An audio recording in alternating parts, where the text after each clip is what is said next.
Welcome to Pindar Poetry. We hope you learned something new. You start by installing the Swift toolchain and adding it to your path so Vscode can call Swift directly. Once done, install Vscode and add source kit LSB plus the official Swift extension. These provide diagnostics and completion. Next, create a project folder and run Swift package in it. Type executable to scaffold files.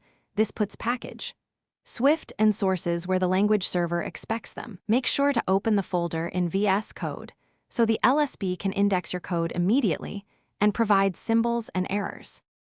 You now confirm the toolchain by running Swift build and Swift run in the integrated terminal. This proves the package is valid.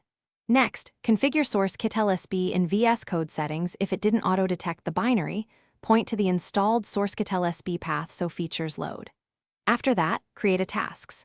JSON to run Swift build and a launch. JSON to attach the debugger. Once configured, Vscode can build, run, and debug with one command, and you'll get real-time diagnostics and code completion as you edit. You finish by running Swift run or using the debugger via launch. JSON to step through code, set breakpoints, and inspect variables. Use Swift test to run unit tests and Swift format to keep code consistent. These integrate into tasks for one-key workflows.